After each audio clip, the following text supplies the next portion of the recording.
በስተመጨረሻም ብቸኛዋን የኤፍራታን እርግዝና የምታውቀው ሉሊት ሆናለች። ሉሊት እንደሚታወቀው ለነገሮች ቦታ የላትም። ወዲያውኑ ነበረ ለያፌት የስልክ ጥሪ ያደረገችው። አሁን ላይ ኤፍራታ ላይ ነገሮች ከባድ የሆኑባት መጥተዋል። ያፌት ቀድሞውኑ ለኤፍራታ የቀጠረው ዶክተር አሁን ላይ እየሰለለው ነው ያለው ማለት ነው። ያፌት እንግዲህ እያደረገ ያለው አይተናል። የዶክተሩን ታርጋ በድብቅ ተቀብሎ አሁን ላይ እየተከታተለው ነው ያለው በጉግል። ታዲያ አሁን ላይ እሱ የደረሰበትን ቦታ ደርሻለሁ፣ እሱን ስትከታተልበት የነበረውን እንዳለ ጎግሉን አጥፋው ብሎት አዞታል። ታዲያ አሁን ላይ ያፌት ያንን ዶክተር ይዘዋል ወይ? ዶክተሩ እንግዲህ እንደሚታወቀው ለኤፍራታ ነው እየሰራ ያለው። ዶክተሩ ለኤፍራታ እየሰራ መሆኑን የምናውቀው አሁን ላይ ናታንን ቀጥሮታል። ለናታን ስለ ኤፍራታ እማወራክ ነገር አለ ብሎት ነበር የቀጠረው። ታዲያ ዶክተሩ ያፌት እንደተከታተለው አውቀው ነው ወይ ቦታው ላይ ያልተገኘው? ናታንም እሱ ያለበት ቦታ ላይ ሲደርስ ግን አላገኘውም። ተመልሶም ናታን ወደ ቤት ነው የሄደው ማለት። ናታንም በስተመጨረሻ ዶክተሩን ሳያገኝ ሲቀር አሁንም ይህ ነገር የተዘጋጀው ለኔ ወጥመድ ይሆን እንዴ ብሎ ተጠራጥሮ ነው ወደ ቤትም የተመለሰው። ያፌት በአሁን ሰዓት ላይ ዶክተሩን ለማስወገድ ነው ቦታው ድረስ እየተከታተለው እየሄደው ያለው። ምክንያቱም ዶክተሩ ያፌትን እየሰለለው መሆኑንና እንዲሁም ደግሞ ለያፌትና ለናታንና ለኤፍራታ እንደሚሰራ ካወቀ በኋላ ነው ያፌት አሁን ላይ ዶክተር ላይ እርምጃ ለመውሰድ ወደሱ ያቀናው። ቢያገኘውስ ምን የሚያደርግ ይመስላችኋል? አስተያየታችሁን ኮሜንት ላይ አስቀምጡልን።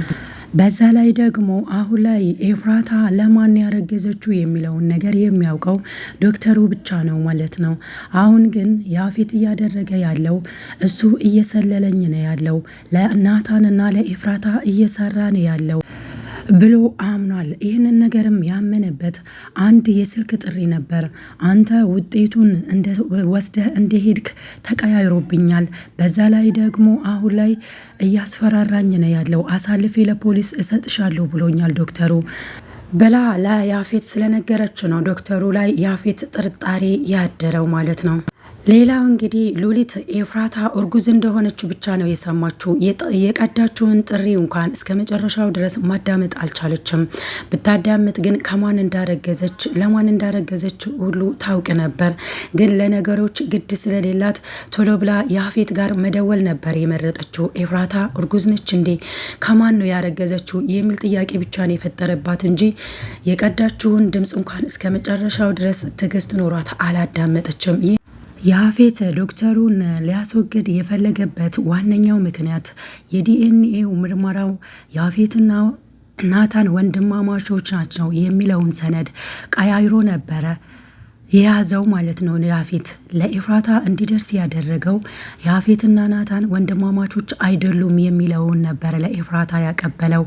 ለዛም ነው ኤፍራታ ተረጋግታ የያፌት ቤት ቁጭ አለችው። ምክንያቱም ናታንና ያፌት ወንድማማቾች አይደሉም የሚለው ስለሆነ። ያፌት ግን ትክክለኛውን መረጃ ለራሱ ነበረ ይዞ ከሐኪም ቤት የወጣው። ለዚህም ነበረ ኤፍራታ በተረጋጋ መንገድ ወደ ያፌት ቤት ተመልሳ መኖር የቻለችው። ናታን በአሁን ሰዓት ላይ ኤፍራታ ላይ ጉዳት እንደደረሰ ሰምቷል። በድፍረትስ የያፌት ቤት ይሄዳሉ የሚለውን ነገር አብረን የምናየው ይሆናል። በዚህም ሁኔታ እንግዲህ ትልቅ ጦርነት ይፈጠራል ያፌትና ናታን መካከል። ናታንና ያፌት እንግዲህ አሁን አይጥና ድመት ሆነዋል። ምክንያቱም እሱም እያሳደደው እንደሆነ አይተናል። ያፌት እንግዲህ ናታንን ካገኘው እገላዋለው ካሁን በኋላ ከዛሬ ምሽት አያልፍም ብሎ ኤፍራታን ሲናገራት እንደሰማ ነው። በአሁን ሰዓት ላይ ደግሞ ያፌት ቤት ናታን ያቀናል ኤፍራታን ለማየት የሚለውን ነገር እንግዲህ የሚቀጥለው ክፍል ላይ የምናየው ይሆናል። የመኪና አደጋው የተከሰተው እንደምታውቁት ናታን ካሁን በኋላ አይጠቅመኝም አስወግደዋለሁ ብሎ ለኤፍራታ ከተናገረ ኤፍራታም በንዴት መሪውን ይዛ ስትጨቃጨቀው ነበረ ያ አደጋ የተፈጠረው። እነ ቤዛና እነ ጽዮንም አውቆ ነው ይህንን አደጋ ያደረሰባት፣ ለራሱ ምንም አልሆነም ብሎ ነው እያሰቡ ያሉት። ነገሩ ግን እንደዛ አይደለም። ኤፍራታም እየተሻላት ሲመጣ ሁሉንም ነገር የምትነግራቸውና እንዲሁም እነሱንም የምታረጋጋው ይሆናል። ለአሁኑ ግን ጽንሱ ምንም እንዳልሆነ ኤፍራታም ስላረጋገጠች በተረጋጋ መልኩ ቁጭ ብላለች። ነገር ግን አሁንም አቤል እዛ ቤት ውስጥ ሆኖ እያስጨነቃት ነው ያለው። ለምንድን ነው ከኔ ጋር ተባብረሽ ጽዮን የኔ እንድትሆን እማታደርጊው? አብረን ብንሰራ ይሻላል ብሎ ሊያስማማትም እየሞከረ ነበር። እሷም እንግዲህ ደፋር ነህ እንደዚህ ብለህ የምትጠይቀኝ በምን መንገድ እንደሚጠየቅ እንኳን አታውቅም ብላ እሱም እንግዲህ እንድርቃት እያደረገች ነው ያለችው። ሉሊትስ የሰማችውን ነገር ለምን ልትጠቀም ሊሆን ይችላል? ምክንያቱም ድምፅ ቅጂ አድርጊ የቤት ውስጥ የሚከሰተውን ነገር ስላት ነው ይህንን ነገር ያደረገችው ሉሊት።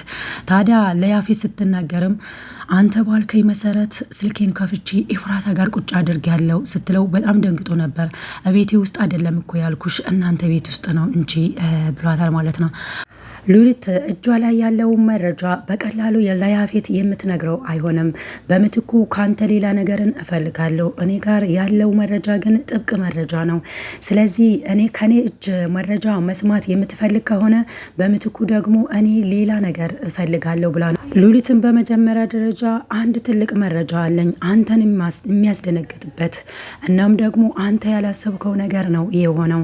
ስለዚህ ይህንን ከመንገሬ በፊት አንተም ደግሞ የምታደርግልኝ ነገር ይኖራል ብላ ነው እንግዲህ ያፌትን የምታፋጥጠው ማለት ነው። እንዲሁ በቀላሉ መረጃውን አትነግረውም።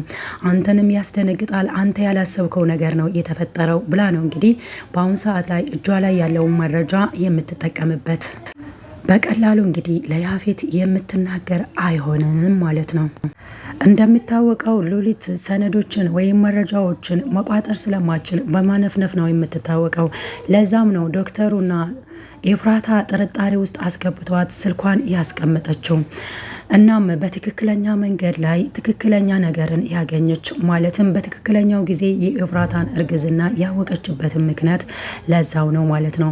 አሁን ላይ እንግዲህ የሰማችውን መረጃ በማስፈራራት ነው የምትጠቀምበት። በሌላ በኩል ደግሞ እንግዲህ ሉሊት ወሬ መቋጠር ስለማትችል እዛ ቤት ውስጥ ምን እንደሚፈጠር መገመት አያቅትም።